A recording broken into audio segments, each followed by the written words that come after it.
Kiambu imefanya kuhakikisha kwamba kina mama wanapata huduma ya afya inavyofaa na kuhakikisha kwamba pia wale watoto wachanga na wanaozaliwa wanapata huduma jinsi inavyostahili.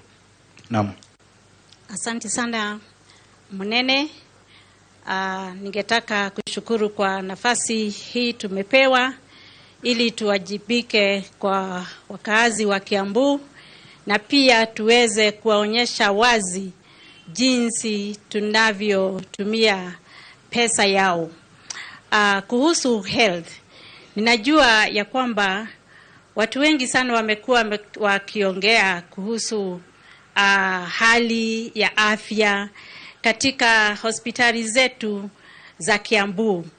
Ningetaka kukubaliana na yale yamesemwa na gavana na pia na waziri ya kwamba tumejenga hospitali nyingi hapa Kiambu, lakini ningetaka kuwahimiza watazamaji na pia wale wanaotusikia wakiwa nyumbani ya kwamba wakati tunaongea kuhusu miradi ya hospitali na miradi mingine, wasiangalie tu miradi, lakini watazame bali zaidi ya miradi. Watazame, waone ile dignity na heshima tunaletea wakazi wa Kiambu kupitia afya. Wakati tunasema mahospitali ni mengi, hiyo inamaanisha ya kwamba wagonjwa wanaweza kutibiwa wakiwa karibu nyumbani kwao. Inamaanisha ya kwamba tunawapatia matibabu ya hali ya juu. Ile ningetaka watazamaji waangalie ni standard ya ile kazi inafanyika Kiambu, na pia waangalie quality ya kazi ambayo inafanyika Kiambu.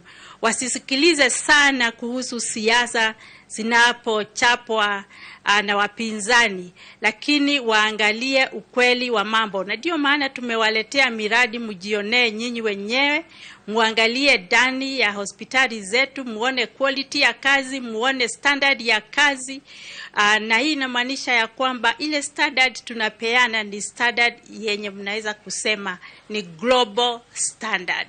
Kwa hivyo tupunguze siasa na tuangalie ukweli wa mambo. Asanteni. Naam, asante sana naibu gavana. Na kabla turejee kule studioni, kuna mama ambaye naona maswali ya afya ni mengi. Kuna mama hapa ambaye nataka aweze kuzungumza nasi, labda nakuomba tu usimame kwa kifupi.